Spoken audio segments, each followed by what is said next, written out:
It's the Pine Room, and the show's about to start. No matter who you are, as long as you got a heart, this show's for you, and we're glad you're a part of something bigger than we know. The Pine Room, we're more than just a show.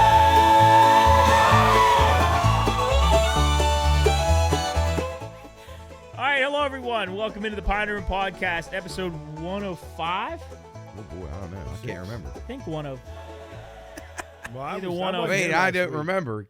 Yeah, was I here last week? No, we didn't do a show last week. That's right. See, that fucked everything So up. 105, I think. I could be wrong. I'll dub it in if I fucked it up. But 105. Yeah, there you go. Happy 105. Hopefully, you've been joining us this whole way.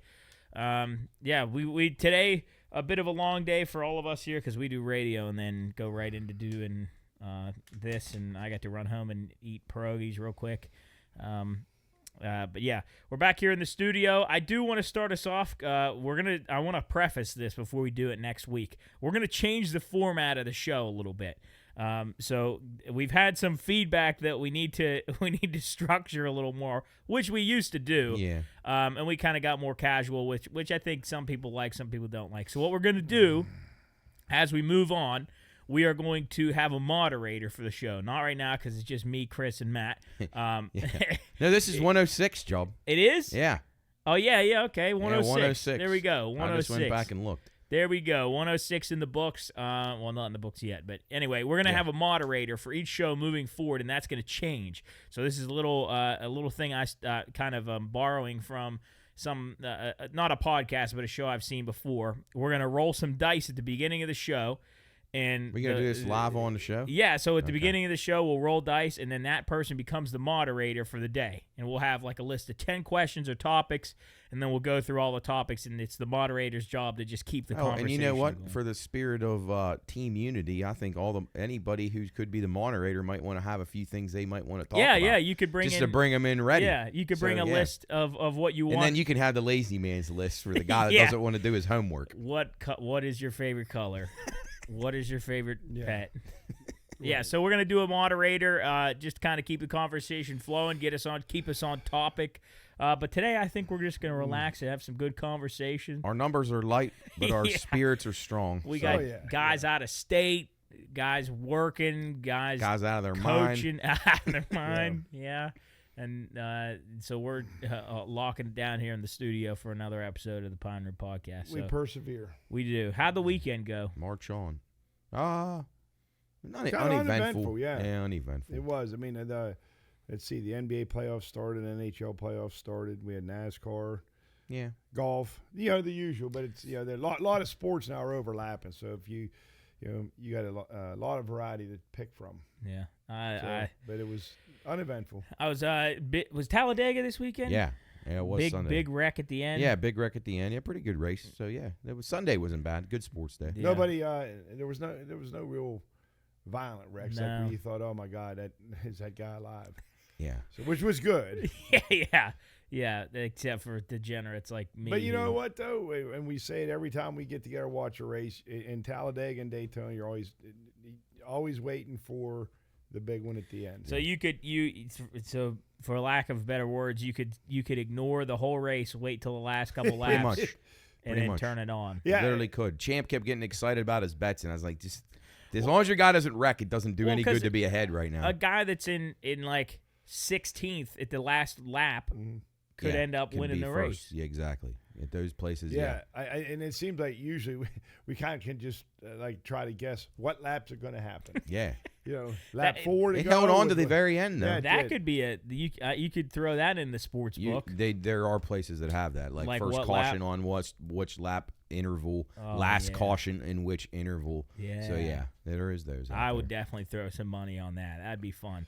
Boy, we were talking about sports gambling this past weekend when we went down to Monroe Central. Or not weekend, but Thursday we went down to Monroe Central. And great people down there, by the way. I've never been to Monroe Lunch Central. Madness champion. Yes. Jean and her crew, they took home Lunch Madness, the championship.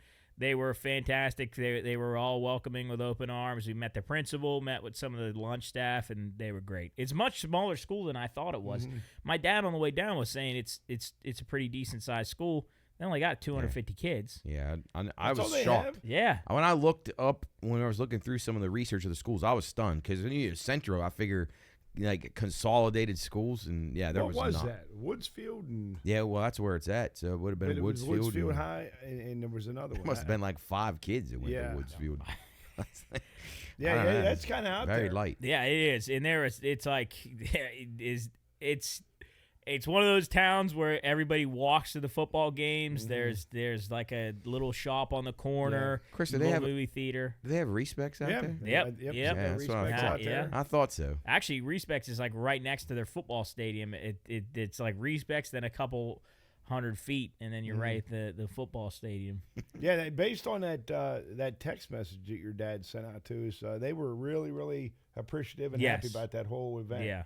So, and I think for them. Moving forward, we're probably going to – I don't know if we've had this meeting yet or we talked about it, but I think we're probably going to start to remove ourselves from the high school topic for a little while. But as far as that stuff goes, it was great, and they were really appreciative, and the kids were excited. We're not the monsters that some people think we no. are. Well, we had fun, and it was great, and they deserved it, and they were very appreciative. And John, may I ask, how did they give away what was it, a PS5 and a TV? So if anybody's listening to this and you don't know, we did a competition. Matt and I kind of came up with it over the time of us doing the radio, and we put 32 teams together and compared their school lunches over the span of how many weeks? Like 8 weeks? Yeah, it's probably weeks? like 6 to 8 weeks. Yeah. So we compared their lunches, put them through like a bracket-style tournament, and at the end we picked a winner through public vote. Public vote. There was like 500-some votes on the last poll, which was awesome. And Monroe Central won, and at the end we brought them a PS5, PlayStation 5, and a 50-inch TV, and then it was up to them to decide how they wanted to give it away. And we were originally going to do both of them, the kid gets both. Split it up. But then we thought it might be like it's a little bit of a bummer if like a kid gets both of those. Well, not a bummer for him, but her. No, that's fair. But we split it up because why not? That's be fun. awesome. So we brought down, and they did at the end of the day. They collected a bunch of tickets during the lunch line. And you said Jean runs a tight ship. Oh. She put my dad stand right to work. in line, do this, Yeah. X, Y, Z. She's very organized. Put my dad right to work. No Coach, funny business in the Monroe Central lunch line. None. Zero. Jean's no nonsense? No, she was None. not. She was not tolerating it. And I don't think normally kids eat the lunch every day. At least not the majority. But every kid kid ate. Every kid came in that lunch and ate the school lunch. They had to have reinforcements. What if they ran out of food? I don't know because we had to leave after the first lunch. But every kid ate lunch that we came in there. They were talking about it. They were hyped up. That's really cool. I'm really happy to hear that. It was good. There's nothing worse than busting your ass for something and then. Not that it's not well received or that people just don't appreciate it quite enough, but obviously they did, and they got behind it. And even the last few weeks of the Lunch Madness tournament, the build up at Monroe Central was coming strong. Yeah. Like they were like the team that started to play their best basketball at the right time. Yeah. Like they just took the tournament by storm. And Jub, tell the listeners who may not have listened to the radio about when they first called the radio station, they thought we were a scam. Yeah, because her name, what was her name? She was the lady, Switzerland of Ohio coordinator, the nutrition coordinator for the whole county. Sammy, that's her name.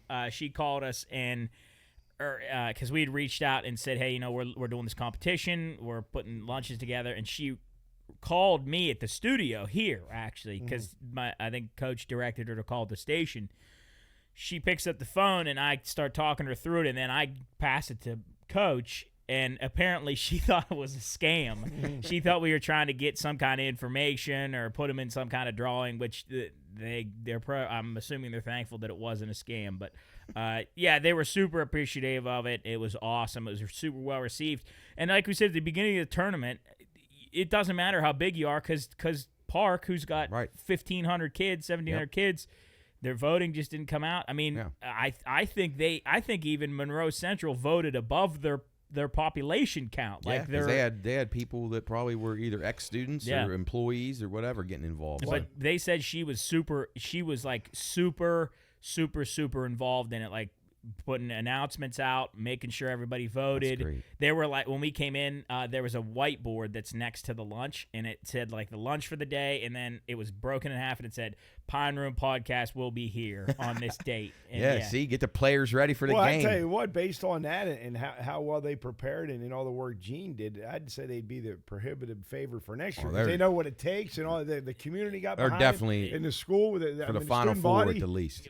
What seed were they? They were 2 seed, so I had them pretty strong.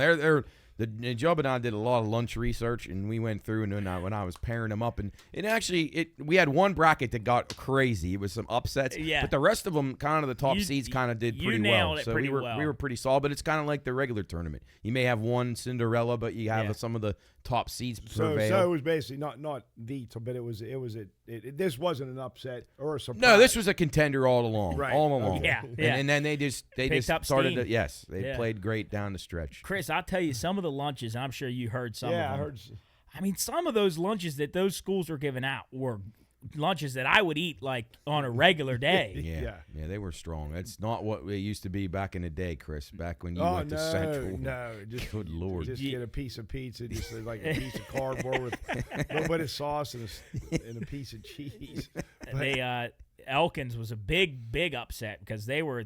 Wait, who? Elkins. Yeah, no. No. Edison. Sorry. Yeah. Edison. Well, Barnesville, I think, was they got beat by the 8 seed. They got took out first early. round. Yeah. Was that the biggest upset? Yeah. Yeah, I'd say so. Yeah, because they had a really. They were the top lunch. overall seed. They had a really. I don't know what the hell happened. Wow. But I did think it was funny though. Some of the schools really did get into it. And I think it'll continue to grow. But we did have a few people, they responded like Soup was sending these emails, do not include us. Well, you're included anyway. But I mean, I don't understand. Your students were going to benefit from it. We weren't doing anything to you. It's not like we're gouging you for information or something. We didn't want any money. We didn't want anything. No, we literally drove an hour to go give them a TV and a PlayStation 5. Wait, you mean some schools didn't want it? No. Yeah, they just and then Bel Air, was it Bel Air? No, Shady Side. They don't even have a lunch program. I don't know how it's even legal by government, but they just said nope, we're not included. Lindsley was too good to be included. Didn't they give him Carlito's pizza? Carlini's pizza every day available. That's it. Carlitos. Yeah, Carlitos. Yeah, Carlini's. I have a shirt. Well, so real quick back to Monroe Central. Now, when they gave out those 2 prizes, did they get together like in the gym or something, or did they just do it over like the intercom? I'm not sure because we left after the first lunch. Mm-hmm. But I told him my dad wanted to give away something during the first lunch, give away there in the second lunch. But if I'm a kid in the second lunch and the PS5 goes away in the first lunch, then I'm going to be pissed because I never had a chance. Maybe you won't even go to lunch. So I said, I said, let's just let him collect all these tickets, and then by the end of the day, then you can announce it over the intercom. That's good. Build the hype all day long. And I even heard, we even got a message back that one of the students wanted to give us some kind of thank you. So that was cool. Yeah. From the principal. Really cool. Yeah. So we might be the principal Tolsda. Yeah, we might be getting a thank you from one of them, which is super cool to see. That's nice that a kid would even think enough to do that these days. That's great. That is awesome. Hats off to that kid for thinking about that. Yeah. And for the most part, and I know it's a smaller population of kids, but they were relatively well behaved. There was only one kid you that said was one tough guy. Yeah, I've already got a 50-inch TV. Yeah. He doesn't need tough that. guy. And then I never asked it, but there was a kid that was sat up on so the cafeteria was maybe, I don't know, maybe 200 feet wide, was not very big. And at the front of the cafeteria, there's a stage like where they might do like little plays or announcements or stuff like that. And there was a kid sat on in a desk facing away from the lunchroom up by himself on that stage. So I'm assuming he was probably one of many that are not the best behaved. But for the most part, there were not any kids that caused any trouble or were look at me. It was pretty good, and the staff was awesome. So congratulations to Monroe Central. But my point was, way back to why I brought that up, we were talking about sports gambling, and on DraftKings you can look at your total, like your overall transactions, like your what you've spent and what you've won. Right. And we were thinking, I asked the question, which was stupid at the time of me to ask, was do you think more people come away positive or negative? Of course, it'd be negative. Yes. Because otherwise the sportsbook wouldn't be open. Right. So my thought was, when you get down, so say you're you're a gambler. Say you get down, if you look at that DraftKings and you say you've lost $10,000, right, and you're net negative $10,000, right. Why would you? Do you think the only reason you continue to do it is because you think that there's a chance that you could absolutely get that back? That's what they think. I know to be true. Every day. They're always coming through, waiting for their chance, the big one. And I saw a shirt. It's like the NASCAR. It's like the wreck. It's the big one. I'm going to hit the big one. There's a shirt that some kid was wearing. It was like 99% of gamblers quit before they hit big. Exactly right. Nick's in there for sure. Yeah, that's true. Because I'm very poor Nick. I'm very stingy with my money. Not stingy, but I don't like splash out money often. And if I do, it's like on something I've wanted to get for a while now. I'm getting a call from Williams Company, 304-281-5088. I guess I'll have to bleep that out. The Give Williams them a call. Company. I don't know. Who knows? Yeah. They'll leave me a message. Put them on the podcast. Yeah, so where was I? What was I talking about? Gambling. Yeah. About the DK, about win-loss. And you said the both kid, of mine are negative. You think? You know? On my FanDuel and yeah, I mean most everybody's. But I'm like you. I don't. So I think my FanDuel is empty. I have a zero balance, so I might put in $100 and just see how long that lasts. I have some in DraftKings, but I don't bet a lot and I don't make big bets to win big. So I'm just one of those ones happy to win, kind of like Champ. Yeah. Win 15, like $25 $10 in. Yeah. Yeah, $5 to win so 5 it cents. doesn't consume me. I No. don't. I really don't need to gamble to enjoy the game. Oh, and then we were talking about. I was relating this to Sam's Club. So have you ever been to Sam's Club on a Sunday morning? Maybe not on a Sunday morning, but I have been there many times with my dad. We talked about it on the radio, Chris. I'm not kidding you. There were 50 people waiting in line to get into the Sam's Club on a Sunday morning. I went with Hannah and her mom to go get just stuff for Hannah's apartment. And there were 50 maybe more people waiting in line to get into Sam's Club. Which one was this? St. C. Over by the mall. But that stuns me. Yeah. They said that they're trying to beat the lunch or the church crowd. The church crowd. Really? That's what I heard. Everybody went to church anymore. They go to church and flock to Sam's Club. I didn't know that. I didn't know that either. I thought they'd be more likely to go to Melman's after church than Sam's Club. But Chris, I was updating the guys on the radio. I had a good weekend. I went to DJ's Ribs. Yeah, I heard you talking about ribs yesterday, I think. Oh man. If you don't know what DJ's fall off is, the bones, right? Because I think, because you said, Matt, that they're chained. No, they expanded now. Yeah, they used to be. Now they got like 5 locations. Because I heard Mark it was Madden one talking for about that. There's one up in Bridgeville. There's a couple other ones in PA. So it's obviously done well enough. They got a great product. Fantastic. It was so good. So good. I mean, it's pricey. Like if you want to get a rack of ribs, it's like $34. Yeah, I'm like you though. I'm not. Like I really like ribs when they're good, and it's just hard to find really good ribs. You don't have them very often. It's like that high ceiling, low bottom. Because if they're bad ribs, it could be so bad, terrible, just really bad. They're just chewing and chewing and chewing, trying to rip it off the bone. If I got to work it off the bone, and it's not worth it. It's not worth it. Now that would be good for Champ. If that's just if that meat's falling right off the bone, he has trouble gnawing on stuff. Yeah, so that'd be easier for him to eat. Yeah, if you can eat, I think it's like if you can eat ribs with a fork and knife, you're good. You're good. Yeah, that tender, fall off, and then keeps your fingers clean. And it's something. Avoid the mess. There's they got a big wheel there. If you spin the wheel, you get a chance to for a trip to the Bahamas. And I heard you talking about that. And it was Hannah's mom's birthday. Happy birthday, Nikki! I know she listens to this. Is that how Nikki got chosen? Is because it was her birthday? Yeah, so if it's your birthday and you go in and you show your ID, you just sign a piece of paper and they let you spin it. But they got all kinds of stuff on there, like $10 gift cards, stuffed animals, like different stuff. And you got to sign up for the Rib Wards program, which is if you go there and you scan your thing. It's like Drover's. When you go to Drover's Bunch, you can get points and spend it on that. But if you're going to DJs, if you want good ribs, get the Rib Warbs app before you go. You can get $10 off a rack of ribs. There you go. Good promotion. That's not a bad deal. And they're not a sponsor. So there you go. Yeah. All right, here's So what we're gonna do when we change format for the show, which next week I think we're gonna start. I'm gonna go on. There's this Reddit/questions, and it's just this massive list of questions that can be asked, and I'm gonna do a couple each week, or whoever is the moderator. Yeah, moderator. We're going to broaden the horizons. And whoever that is, they can have a default list and then have a list of maybe their own. So this question is from Vonnie_1 on Reddit. Is a high school diploma really worth it?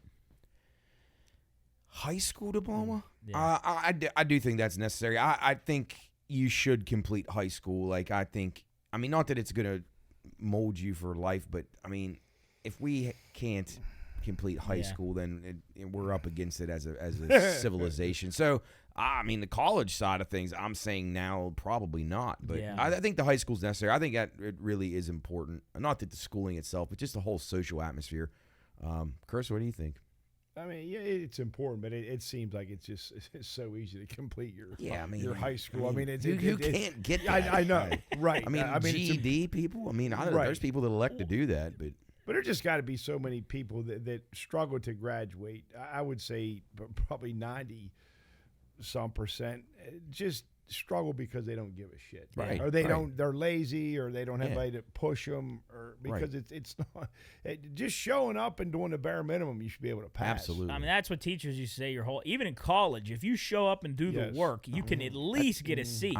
There's no question in my mind a chimpanzee could graduate from West Liberty. Yeah, with honors probably, because I guarantee he'd probably study more than I did. Yes. Well, it's not taking anything away from it. I had some courses that were really good and some other ones not so good, and it's all about your interests. I really think what would be beneficial, and I don't know if you could ever do this, is more so tailor the college experience to what you want to do. And obviously you don't know, some people don't know what they want to do when they get to college, but or when they leave. They should really do like a really heavy careers program coming out of high school, so you at least have an idea, and then coming into college, you're hyper focused on what you want to do, and then you build skill sets. Now I think you absolutely should learn basic math, basic writing, basic hopefully history. You had that somewhat in your grammar school. But I don't think it's necessary. The gen eds that I took in college, I don't think. Yeah, those there was a few of them that I was interested in. Like there was like one of those art appreciation ones that like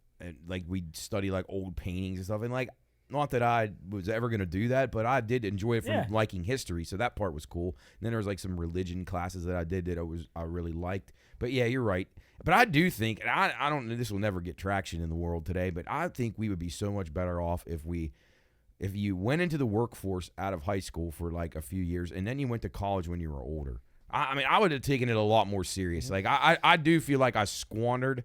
Like I have such a more of a desire to learn since I've gotten older than I did when I was young. I agree. And when I was really young, I liked to learn, but then it was like I went through that phase where you're a cool guy, you're playing sports, you're this, that, and then you see this classes. We've all been in them at Wheeling Park, and Chris, probably even back in your day, there were sometimes you were in a group of kids that just didn't give a shit, and you couldn't learn even if you wanted to because you had a bunch of fuck offs. Exactly. So it was, and we wanted to be the jack offs that they just did stupid stuff to be funny, and nobody cared. Not guys like Sorgi. Because the one he time was we did upstanding. that, I remember in Spanish class we did it, and I'm not going to go into great detail, but we did it. We had to all do a skit, and I think we had groups of 4, and our skit was we robbed a shoe store with a rifle. We had but getting back to, you're right. Matt, I think it's a great idea. I squandered it too because I think if you I wasn't ready for it. Right. Oh, I know I wasn't. I was so immature and just thought I had everything figured out, and I had no clue. The social aspect though for college was good. So I don't know how you have the happy median there. It's like that part of it was so much more influential to me than the learning. And how many kids genuinely know when they go to college what they want to do?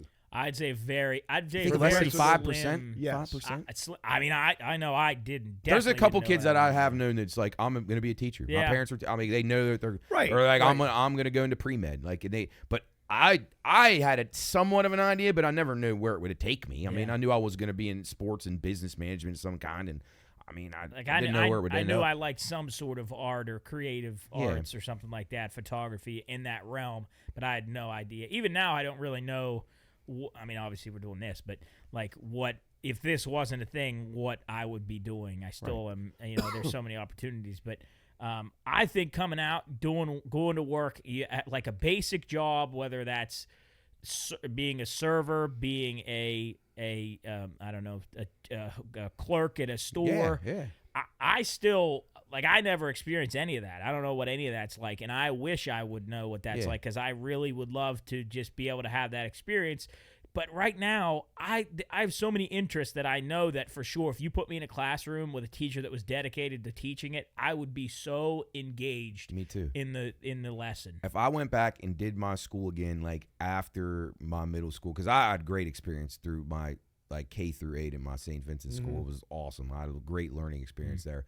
But when I got to high school, it's like, these aren't challenging classes. This is boring. This is stuff I learned in 4th grade. But like, if I went back now and redid it from high school on, I bet I would be in a different profession. I bet I would do something completely different. I agree. I think, and not to say I didn't have good teachers, because I did have some really good teachers that I still talk to. I actually saw, which I know this is not like a different class of teacher. I saw my preschool teacher a couple weeks ago, and got to see her for probably the first time, and I'm not kidding. Where was that from? Warwood? Yeah, but it was Corpus. It was It was the one that was in. So it wasn't actually like affiliated with the school system yet. I don't think so. I could be wrong on that, but it's like it was the building. Was it in the old Y or? Yes. Warwood High? It was the building. Shoot, I can't remember what it is. It was building in that stretch. Right. And we went there, and I vividly remember going in, and I did not want to go to preschool. I hated it. I hated the thought of doing it. And then I met her, and she was so nice, and she was so kind, and made it be like, okay, this is not that bad. But I got to meet her for the first time in, I'm not kidding, 10, 15 years, and now I tower above her, and I've always, like, Job, you did always strike me, and I'm anxious to hear what Chris says about this. You always struck me at a young age as a kid who wanted to learn a lot. I don't know, like your brother, not so much. And then nothing against, but Jarrett was like always into the sports, like so heavy, which is cool because I mean I was like that too. But like you just seemed like a very inquisitive kid to me, and I always remember that. Yeah. So I'm not surprised. Like I would imagine you would have been a definite favorite student of a lot of teachers, I bet. Yeah, and even if I wasn't the greatest at what I mean, I tried hard other than math. I was doomed in math too. Math just couldn't get out. That might be some of that scientific shit about left and right brain, because I'm super creative, but I hate math. Right. So that might be that, but I was never good at it. But I loved, and maybe you guys did this too, I always, especially probably before I got to high school, even in high school, I liked being friends with the teacher. Like, I liked that relationship because I always felt like I always had the feeling that, you know, these people are just living their life for the first time, just like I am. And they probably have to deal with so many assholes all the time, just kids that don't want to do their work.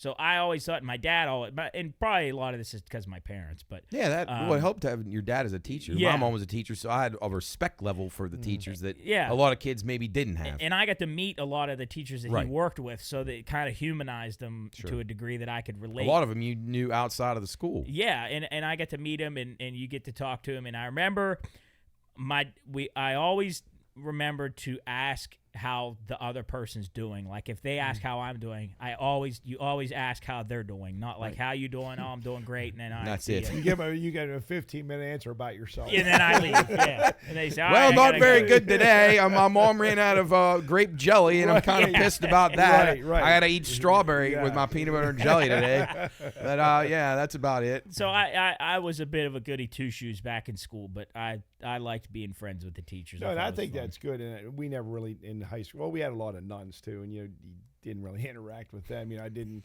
after class ask her what she thought of the Bulls and Sixer game last night. But yeah, because I think about that now, and when teachers and seeing kids come in as freshmen and see them grow and mature and learn, and then when they walk across the stage to get that diploma and feeling good about I had a little bit of something to do with that kid and helping them learn and being friends with them too. And I think that's really cool. And because they want all the teachers, and unless you're a complete jerk off, want you to succeed. Yes, they want you to learn and grow and become a young adult and a productive member of society. And I think that they generally want to help you. And I think you have to be a specific breed of person. Like you have to, if you can't just like, if you wanted to go work at Kroger, you could probably. Now I'm not saying this is just a generalization. I'm not accusing Kroger or anything, so don't write us a letter. Like you could work at Kroger and half-ass it and just scan people, don't ask questions, you don't care about people, just to make a paycheck and make a living. But to be a teacher, you got to be somewhat engaged. Like if you want to be a teacher, you are set to be engaged with kids all the time. Now you could be a college or a high school teacher, but still, I feel like you got to be dedicated to be any kind of teacher or profession or a coach or to be any good at it. It's just like anything else, I guess, where you get what you put in. Yeah. What do you think the teachers feel like when they teach a kid who goes on to be a serial killer or a mass murderer or something? And then, They're like, well, it all started back in Mrs. Jones's second grade class. That bitch of a third grade teacher. She put a sad face on the board for him, and he went out to kill fucking 11 people. And I very much have vivid memories, and I talk about this all the time. I don't like getting in trouble. I hate getting in trouble. It makes me feel great. Even when I know I didn't do anything wrong, like to a degree that deserves to be in trouble. Vividly remember I didn't put my name at the top of my paper when I was in Mrs. Panis's class back in, I think, second grade. And she had these color cards that if you got flipped to yellow, it means you're warned. If you got flipped to orange, it's like you're in trouble. It's like then if red, then you're in finished. trouble.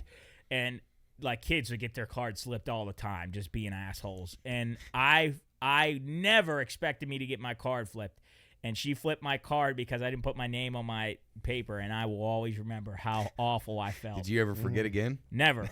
And well, then the lesson was learned. I was so scared to tell my mom and dad. I was like, I remember coming out of the car, I was crying because I was like, I'm in trouble. This is it. I've never been in trouble before. Yeah, I bet your dad was very unreasonable about that. He was probably really pissed. Just put your fucking name on your paper. That's it. Can you believe that Job didn't put his name on his paper?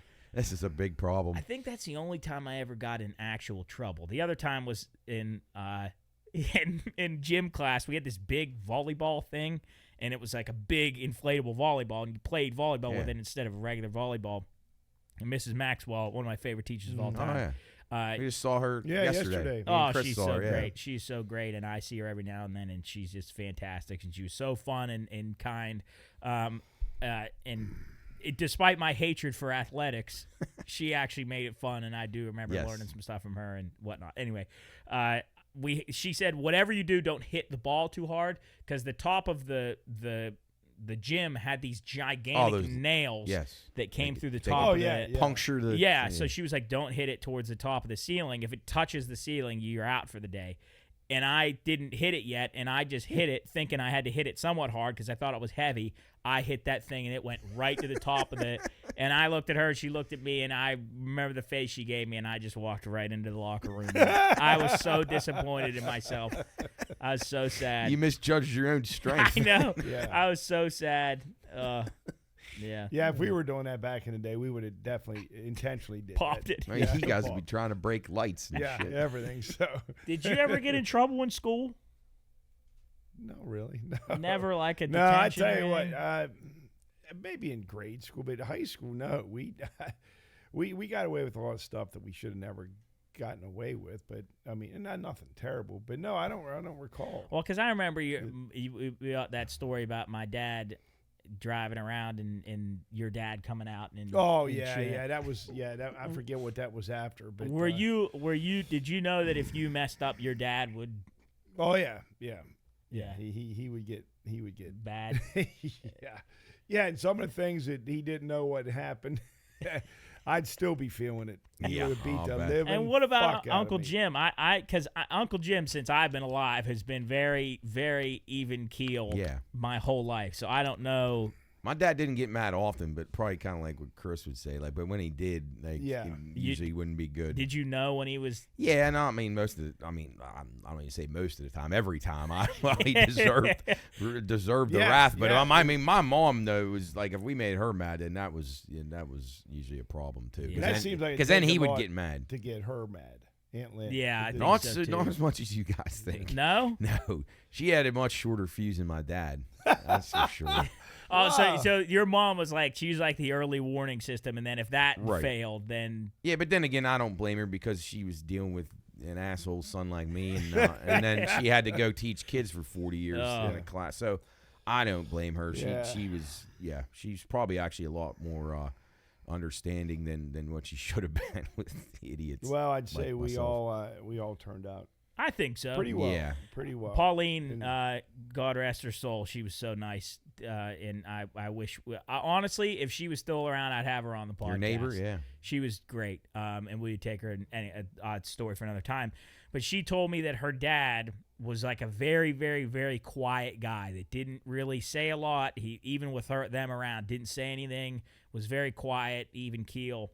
But if like she would argue at the dinner table with her sister, all he had to do was, that's enough. Yeah. And that was it. And then you knew not to get it past. And that was it. That is. She would tell me that story all the time. But I think that goes down to I think this is another tangent for another time. But do you think you lose control of a kid when they lose respect for you? Yeah. Yeah. Mm-hmm. No, I mean, that was part of the thing, and it's not even intimidation tactics because my parents never beat us or anything. Right. Like, I mean, I got smacked a few times, and I fucking deserved every bit of it and probably a lot more. But, like, it wasn't like some awful, like, even what you would even put, like, in today's terms would be considered abusive, in any regard. But, like, yeah, I feel like you did have that fear. Like, I was not going to make my dad mad. Like, if he, I mean, like, you also notice how powerful your dads are, even because you're like young and you don't know how like a strong adult male is like, even when he's not trying to be strong is, and it's like, not that he would ever beat you up, but it's like if he grabbed your arm or said like grip. like you knew like, I'm not fucking pushing this any further, like that's it. My dad would have he still does, he still gets me with it every now and then, the vice grip. Well, like, now it's just fucking around with you, not getting mad at you. Oh, now it's just coming in your bedroom after a few beers. Me in the neck. But we would do stuff in public, and even my mom sometimes just give you like the parent yank, like that's enough. Yeah. And then that'd be enough. But for you me need a little bit of that because we're all a bunch of fuck offs at some point in our life, and if we don't get it under control at an early age, then we have what's wrong with the world today. Oh yeah, for sure. But yeah, I mean, if you don't respect somebody, then you're just gonna treat them. Just however you be a smart ass and just don't do what they tell you. How about the days when you get the substitute teachers? Oh, and you just get tormented. And that was I felt bad terrible. For some of them, and some of them deserved it. So. Well, I know, but then you think about it, like so the minute you find out that you have a substitute teacher, changes your whole mindset. Oh, this 45 minutes is just going to be a fuck off session. and why? I mean, it was terrible. Did you ever have any substitutes that you knew that was going to be like a rough time? Yeah, I mean, there was a few that purposely tried to be just dicks. Mean. Yeah, like there's no reason to be. So I think that's why sometimes we would turn the tables and make but then when the real teacher come back, it was almost that level of respect, like, oh man, I feel bad I disappointed them because they're mad at us now. Then the substitute reported in that so and so did this, and I'm like, oh man, I'm an idiot. But well, looking back as a kid, you think that there's no way that's going to get back to your teacher, and all they probably know each other, right? But a couple. You mean so like the sub just tells the teacher hey, this happened. Yeah. Oh yeah, but in our case, we never thought of that. No. We just thought, he'll never find. Just live in the moment. Yeah. Don't even think about the consequences. You ever been in the situation in whether it was through school or in scenarios where something triggered you to start laughing and you couldn't hold it in? I still do that now sometimes. I'll put my hand over. We've had that happen on the radio. Oh yeah, no, the radio, yeah, because we have things go on there we're not expecting, and it is funny. Like what was it? Oh, today wasn't anything too crazy, but there was a couple of times where we had guests who will remain nameless that we either lost off the rails or they gave us the one-word answers, and then we're scrambling. Yeah. Well, and then what happens is, like, because there's no audience, you really can do whatever you want in the studio as long as you just keep the conversation going. I don't remember the scenario, but my dad was doing something. He was making some face at me, and then we had a guest on, and just the whole day was an absolute nightmare because I was laughing the whole time. And then it just snowballs because then him and I can see each other through and it goes off and the then rails. Your dad and Cooley dicking around during writing notes to each other. And they start busting into laughter while we're having a guest, and Joe and I got to try to keep the thing serious. I'm like trying to mute them. These two jack-offs are acting like they're like what we just described, right. Like in a classroom, dicking around with each other. Because I know I did that. And I think I was telling your dad, and there was something, us as a group where we were together, and somebody did something or said something, and when I went to church that Sunday morning, I don't. What was that? It was because I think you told us about it on Easter. I did. I struggled like hell during that mass for about I'm going like this. I got my head down. Whatever it was, I can't remember. But it was a struggle not to laugh out loud.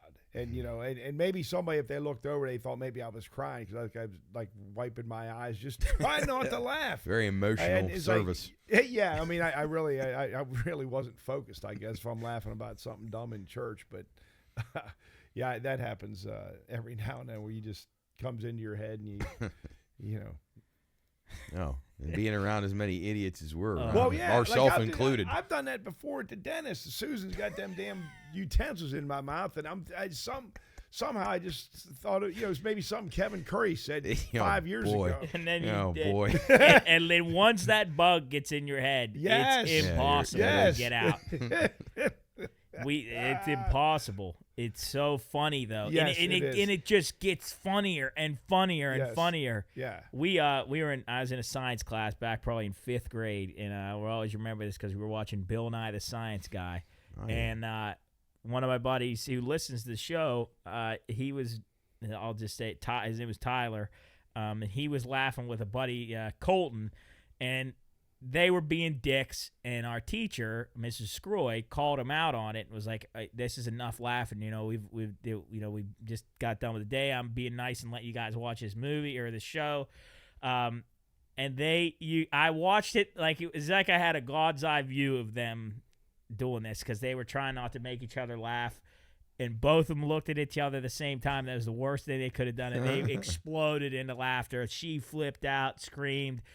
And then that passes to everybody in the class. Right, the rest of the time. So now I'm in yeah. the back like, oh, shit, now I'm going to start laughing. But it's something about in those serious situations where it just starts getting funnier and funnier, and you can't hold it. You can't and usually some of those incident stories or whatever, comments somebody made, like you never think of it, then you say, well, that's not funny anymore. Yeah. No. We were in the back of an Uber once, and the lady's van was disgusting. And even thinking about it now makes me laugh, but somebody said something in the back like, man, really nice van or something like that. And it got me. And then you try not to embarrass yourself. But, I'll tell you what, we had an Uber down in Orlando, and Nick said I was in the back seat with Nick. And, of course, he pulls this shit. He said I owned a barbecue rib company back in West Virginia, and we're down here trying. He's telling the driver this? Yeah. Oh. So now the driver starts asking me questions, and I was finished. I couldn't stop laughing. It was horrible. And then I felt like terrible afterwards, but it was funny. Anyway, next question.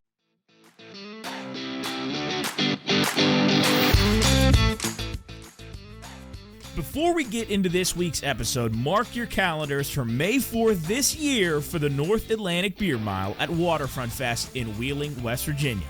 From live DJs, live band performances, retail vendors, a Kentucky Derby watch party, great food, and great fun, this event kicks off the summer's festival season. From 11 a.m. to 11 p.m., Waterfront Fest is an all-day event that includes the first annual North Atlantic Beer Mile, hosted by us, the Pine Room Studios. Take part in this epic race where competitors are tasked to drink a 10-ounce beer before the first and after each subsequent mile for a total of 4 beers and 4 quarter miles. Runners can participate solo and take on the workload for themselves, or with the help of 3 other friends, you can split the workload and work as a team. We highly encourage crazy and wacky outfits, and being that it's Star Wars Day, the Kentucky Derby, and the day before Cinco de Mayo, why not dress up? Go to waterfronthall.com/fest to register, and know that a portion of the proceeds are going to 3 deserving charities in the Ohio Valley: the Road Home Animal Project, Helping Heroes, and Augusta Levy. Get ready for an absolutely epic event, the North Atlantic Beer Mile, May 4th at Waterfront Fest.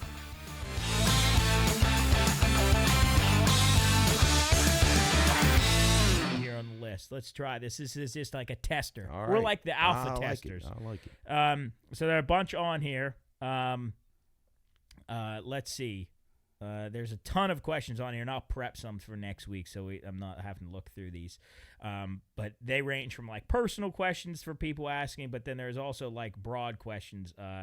Here's one that I always ponder, and I always think about this one. Are people idiots if they take their partners back for cheating? Idiots. Sometimes, yeah. People are idiots anyway. Because I think just in my recent new experiences of life, if that happened to me, there's no bigger disrespect other than like murder or something like that. But like to know, there have been some scenarios recently that we've talked about, and just there's something about that. Yeah. Well, the one thing to me, one of the keys I think in any relationship is trust. Yeah. Right. And that pretty much breaks that, doesn't it? And it'd be tough to go on. Well, because then you think that's the pinnacle of trust between you, is that you're not going to do anything with anybody else. That's the pinnacle of the trust in there. But idiot, sometimes, like I say, most people are idiots, self-included. But agreed. But us too, Joe. Yeah, definitely. That's tough because sometimes you get people that battered people, abused people, and they're not mentally strong enough to get out of things like that. And it's a sign of weakness. It's a sign of poor self-esteem. Yeah. I agree with that. Now I'm not saying that you can't reconcile, and I'm sure there's situations where like both people cheating on each other, and then maybe they find a common ground to reset and be forward and honest with each other going into the future. But I don't know. Well, and I think a lot of, and I mean, I don't know this for sure, but it seems like, just like someone that batters their wife or girlfriend, and, well, honey, that'll never happen again. It's the last time. It's the last this time. Is the last time. And then then the female will talk to her friends or her mother like, why are you still staying with him? Well, you know what? He promised that was the last Carlos time. said it wouldn't happen again. Yeah, right. And then 2 weeks later, she shows up at Easter with with black with two sunglasses, black sunglasses, the Easter dummy like chant. So I would think the same way with cheating. Whoever the guilty party is probably apologize, and then okay, I got I convince them it's never going to happen again, and then it does. I'm not saying it happens all the time. Like you said, Matt, they can probably reconcile, and hopefully if they do, and happily ever after. But most of the time, if Tyrone or Douglas punches you in the face, he's probably not going to stop at just one. Right. It's probably not. Although if one Bill time comes in the door, and if you come into like Bill and Stephanie's house, and Bill's got ice around his knuckles, and she's over there, and she's got a steak on her eye. Steak on her eye, yeah. Probably a good chance to get out. What about the barbarian behavior of like some of these guys that come in and like you see like if you watch like investigation Discovery Channel where it's like where there's murder things, and it's like the guy got mad because his dinner was overcooked or it wasn't ready, and he beat the shit out of her and killed her. Yeah, I mean, it's like, who would behave like that? I saw one where some lady was smart enough here's also, which I don't understand. She was smart enough to put a camera up because she knew that he was going to beat the shit out of her. Right. And then he does, and Now, then he took it too far and killed her. So she didn't even get to use it. And then she doesn't get to use the video. But, like, the dumbest stuff, I think she was trying to get out of the door, and he blocked her, and she tried to get through and bumped him, and that triggered him. I can't imagine being in a household like those that. people deserve those. That's tough. And not just being the two adults, but imagine the kids. Yeah. I mean, just hearing no wonder mom and people dad end fighting up all so the time. fucked up. Yeah, because then you think that's just the normal. You and think then that's what everybody happens. else. And then they end up beating up their significant others. They think, well, that's the norm. Daddy showed mommy, so I'll do the same. Yeah. God. That's like, I mean, we talked to the girls from about Charles Manson. We talked about all that, and Brenda who was. No, that was horrifying our history. Well, no, Brenda was horrifying, but our friends from what was it called? Something. Oh gosh, I read their stuff all the time. We actually, something a murder, right? Oh goodness gracious, I got to look up. Yeah, I feel bad. I forgot. But yeah, she was talking about just what he experienced as a kid and how that Addicted to Murder, was that it? I think that's it. Yeah. Addicted to Murder podcast. Absolutely. Yeah, but they were talking to us about how it's the psychological makeup of these people.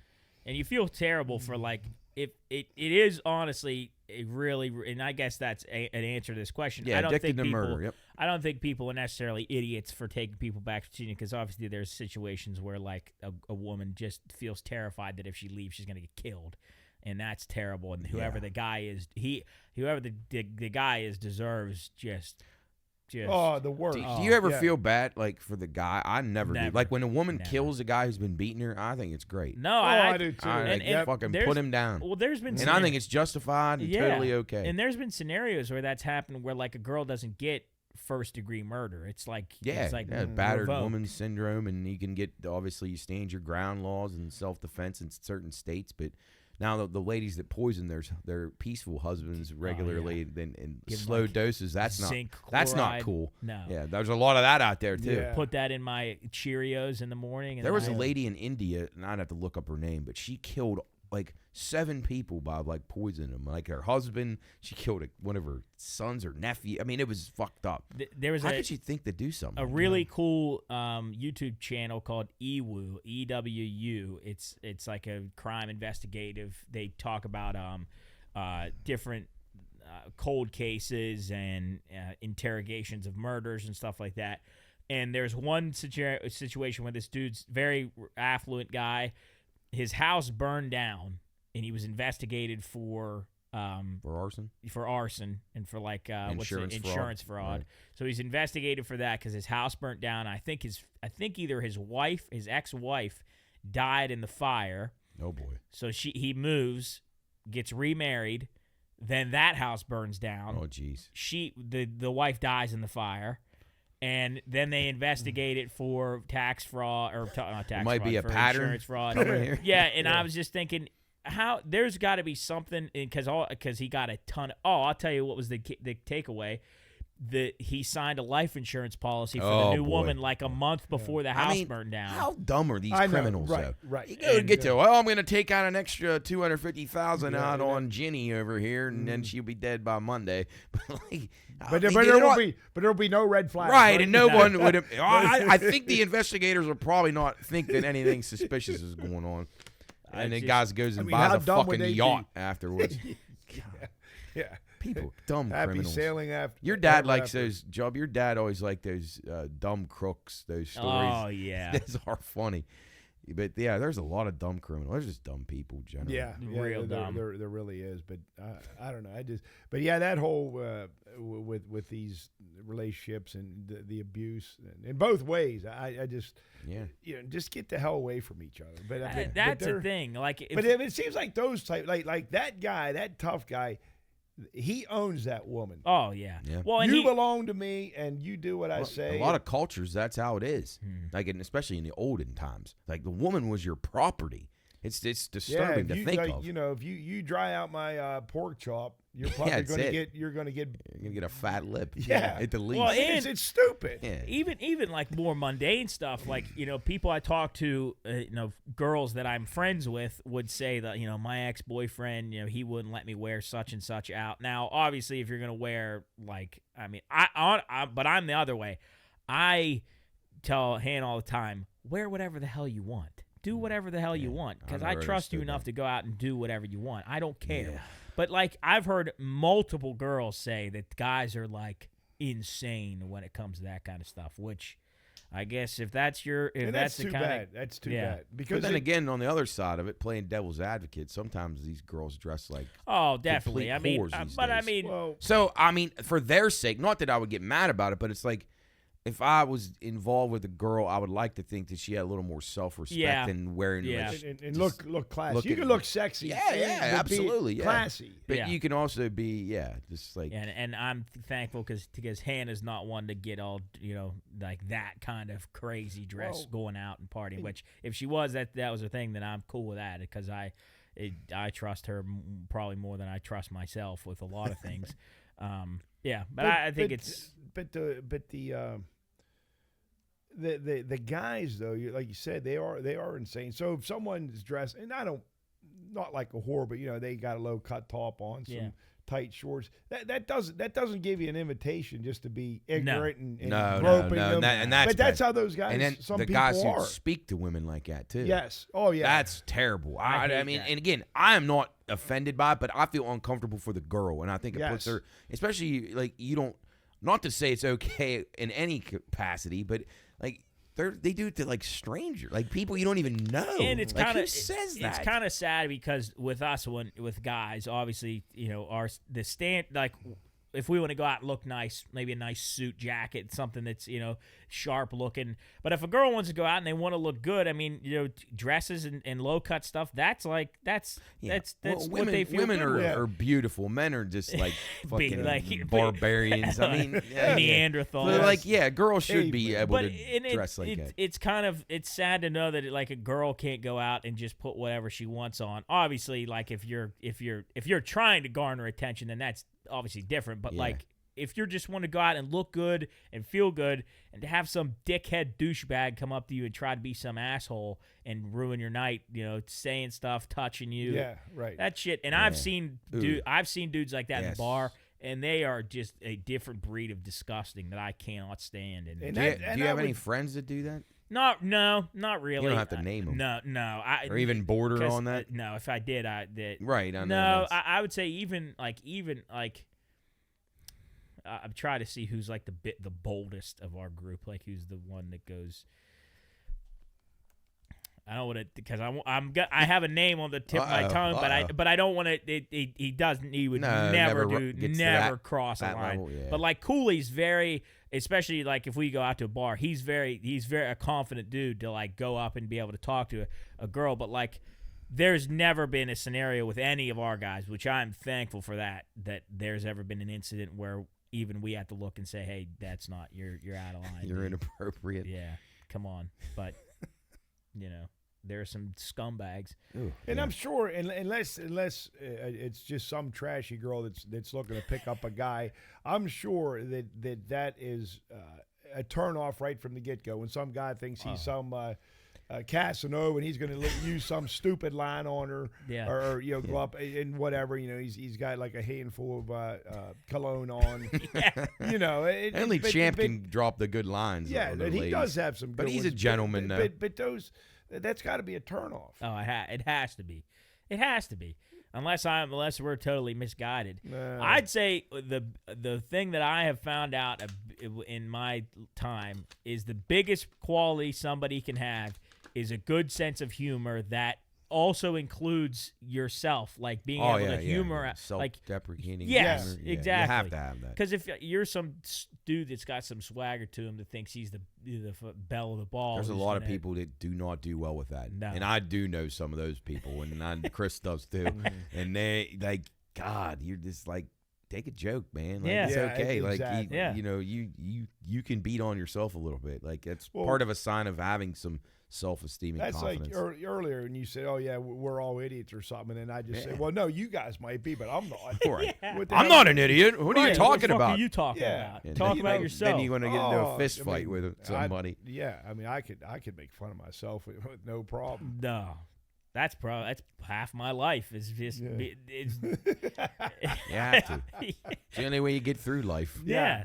You got to, because then if you take yourself too serious, amongst other things that are in this life that are too serious, then what's the point? What's the point? Yeah. Just have fun. That's it. What None of us are perfect. Coach White always says, we're not here for a long time. We're here for For a good time. Well, and Chris, I always like how sometimes we'll be talking about somebody or just poking fun at somebody, and then you'll tap me and go, "'Cause we're perfect." Yeah. Oh yeah, Yeah. right. Yeah. Yeah. Because most people, like, if the three of us were walking down the street, people would drive by and say, "Boy, there's three perfect guys there."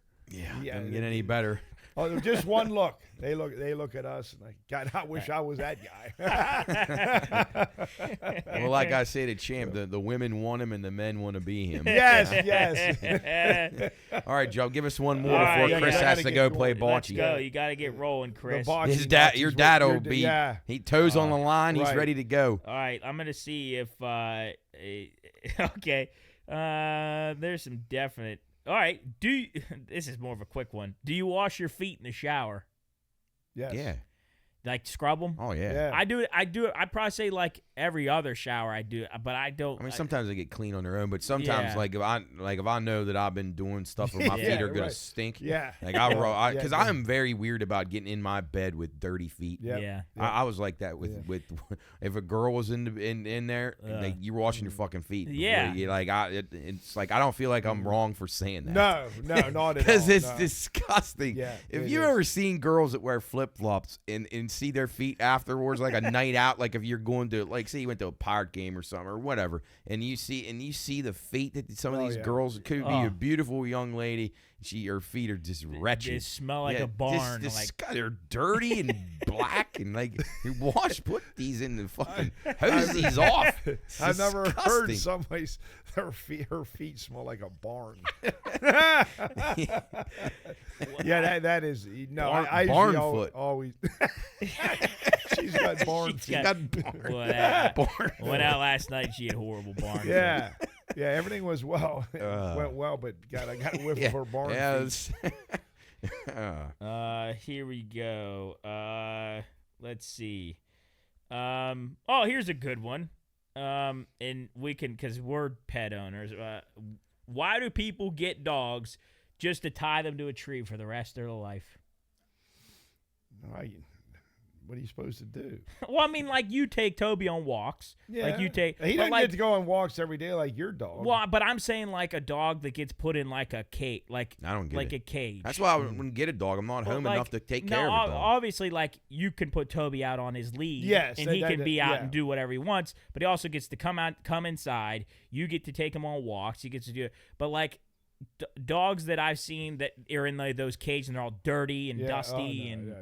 I don't understand. I don't that. either. I I don't think people should get. I think you should have to pass a test to be a pet owner. Yeah. Just like driving.